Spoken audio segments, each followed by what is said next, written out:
Симптомы аллергического ринита у детей и взрослых одинаковые или имеют свои особенности?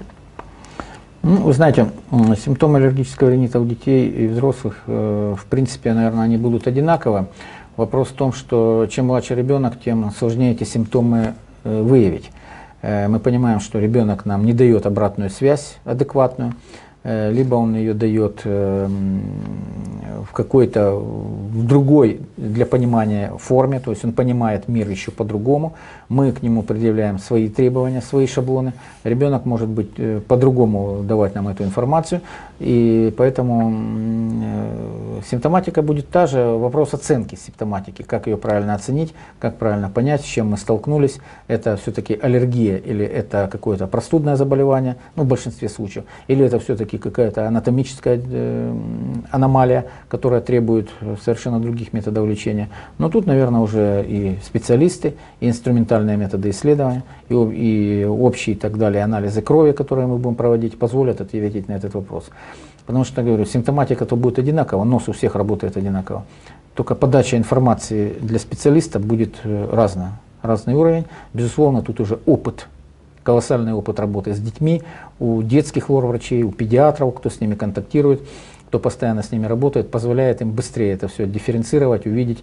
А если говорить о специалистах, которые мало работают с детьми, безусловно, для них это будет вызывать затруднения, и они даже увидят разницу в симптоматике. Как по мне, я разницы в симптоматике не вижу. Оно протекает и там, и там. Вопрос в том, как услышать этого пациента. Вот здесь большая проблема. И вот опять же, разница симптоматики, протекания аллергического ринита. Недавно нам один из наших гуру, профессоров, лор-специалистов приводил такие цифры, мне понравились, я даже себе записал, что, к примеру, вот в США проводили они такие исследования, потеря составляет 3,5 миллиона рабочих дней в год за счет аллергического ринита. Это какая колоссальная проблема, да? И порядка 2 миллионов дней, 2 миллионов учебных дней в году. То есть это теряет общество. Проводились исследования по Германии, которые вот тоже не показали большой разницы между взрослыми и детьми. Но это уже было выражено в деньгах. То, что на одного взрослого, страдающего аллергическим ринитом, уходит порядка 1089, ну, грубо говоря, 1100 евро в год. То есть тратит общество, тратит пациент, на затраты идут на медикаментозное и так далее обеспечение. Тогда как на ребенка уходит порядка 1500-1550 евро, то есть разница на 400 евро может быть будет определена только более, что ли, трепетным отношением к ребенку, и как ни крути, взрослые, ну, скажем так, более наплевательски относятся к себе, чем к своим детям. Поэтому, может быть, вот эта трепетность выражается в этой разнице, в этом плече 400 евро. Хотя суммы, в принципе, сопоставимы. Я думаю, здесь же сопоставимо можно ответить на вопрос разницы симптоматики, потому что если бы симптоматика кардинально отличалась, то и кардинально отличались бы суммы, затраченные на лечение. Вот тоже можно ответить даже цифрами на ваш вопрос. Какие симптомы развиваются на фоне длительно текущего аллергического ринита? При длительно текущем аллергическом рините, здесь, наверное, будет правильно применить такой термин, во-первых, заложенность носа становится постоянной. И заложенность носа здесь уже будет не только связана как таковой с аллергией, а и теми уже анатомическими, гипертрофическими изменениями, которые будут иметь в слизистой. И это уже комплексная проблема, которую нужно решать, ну, не только врачу-аллергологу, не только врачу-педиатру, но совместно с лор-врачом. Это могут присоединиться и боль в ушах, за счет, как мы уже говорили, изменений в структуре евстахиевой трубы, за счет постоянного отека, то есть, ну, тоже вплоть до хронического воспаления. Редкие случаи, но могут быть, да. Это могут быть и нарушения слуха, могут присоединиться боль в горле, если уже аллергический ринит, проявление аллергического, то есть начиналось все аллергическим ринитом, но постепенно были задействованы другие участки респираторного тракта, то есть это может и присоединиться и боль в горле, расстройство вкуса, расстройство обоняния. Это могут быть и нарушения общего состояния, связанные с нарушением вентиляции, это синдром усталости, Не скажу, что прям хроническая усталость, но повышенная усталость у пациентов. Могут быть нарушения сна. Больше 80% пациентов отмечают, взрослых пациентов отмечают, больше 80% отмечают, что хронический аллергический ринит оказывает их влияние на результативность труда, на продуктивность работы, поэтому тоже такие исследования на Западе проводились. Поэтому, ну вот, что может проявить аллергический ринит, потому что мы должны понимать, во-первых, это состояние отвлекает внимание, это состояние психоэмоционального напряжения, это, наконец, все-таки какая-никакая, но гипоксия, которая с этим связана, то есть недостаточный воздухообмен происходит. Все это мешает работу, все это напрягает, все это давит на психику и, собственно говоря, выводит из нормального равновесия человека. Ну и плюс еще идут и уже морфологические какие-то изменения, то есть которые проявляются уже болезненным состоянием, задействуются соседние органы, уши, горло там, и так далее, глаза присоединяются, то есть все это счастья в жизни не приносит. При аллергическом рините может появиться и кашель. Какой характер он имеет? Знаете, да, может присоединиться кашель, но это будет кашель, как правило, сухой, может даже быть приступообразный, может быть покашливание, но, как правило, это сухой кашель, как правило, без выделения мокроты. Если мокрота выделяется, то вязкая, такая светлая, вязкая, без гнойных примесей, без прожилок крови. Кашель может быть утренний, равно как и проявление аллергического ринита. Кашель может быть при захождении, ну, когда человек заходит в какое-то проблемное помещение, классическое, когда маляры, на парфюмерном предприятии у меня были две девочки, которые входили в цех и начинали кашлять, и в результате потом пришлось уволиться, они не смогли работать. Поэтому, да, кашель может быть, но это, как правило, сухой, такой, как бы сказать, поверхностный, то есть реакция бронхиального дерева на аллерген, который проявляется спазмом, ну, собственно говоря, без отделяемого, либо со скудным отделяемым светлого количества мокроты.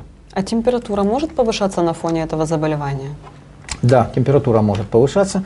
Вы знаете, она может повышаться до 37,2, ну, редко до 37,5 градусов, 37,5. Мое глубокое мнение, наблюдая пациентов, я вижу, это индивидуальная реакция.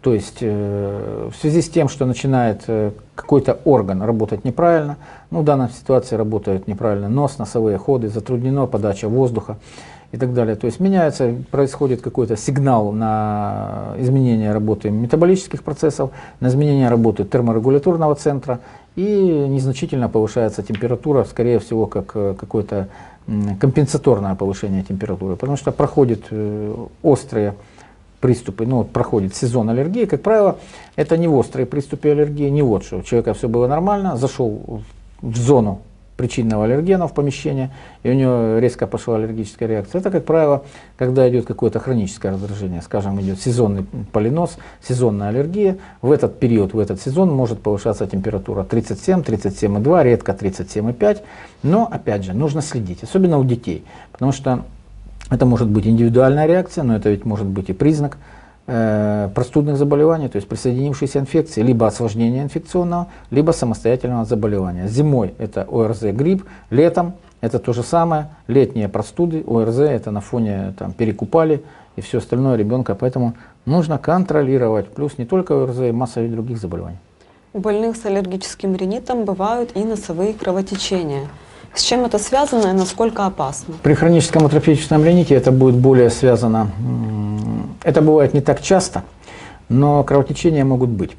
Ну, я не слышал, не знаю, чтобы это были какие-то профузные кровотечения, это скорее всего какие-то такие капиллярные кровотечения, скудные, которые можно видеть, там прожилки крови, выделяемым из носа, особенно при таком интенсивном высмаркивании. Как правило, это связано с гипертрофией и с атрофией слизистых. А в большинстве случаев у таких пациентов гипертрофия, особенно атрофия слизистой, наступает при длительном и бесконтрольном применении сосудосуживающих препаратов с повышенной ломкостью сосудов, которые могут привести и к таким тоже неприятным моментам. Головная боль мучает больных с аллергическим ринитом?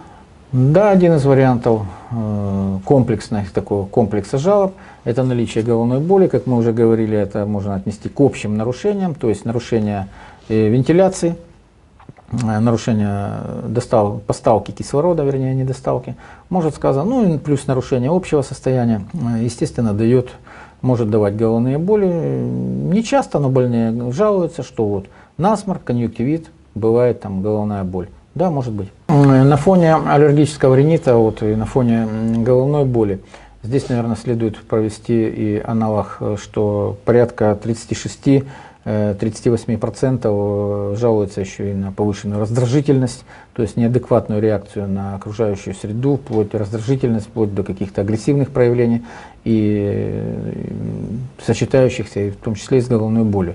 То есть аллергия достаточно такое многоликое заболевание и воздействует по всем органам. Как на качестве сна сказывается наличие у пациента аллергического ринита? Вы знаете, по оценкам отчетов, по оценкам литературы, по мнению специалистов, до 50% больных с аллергическим ринитом имеют проблемы сна.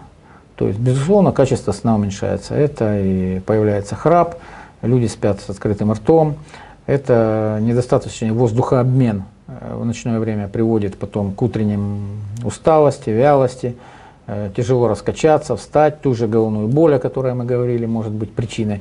Поэтому, да, нарушения есть, и они лечатся, они лечатся именно избавлением от симптомов аллергии.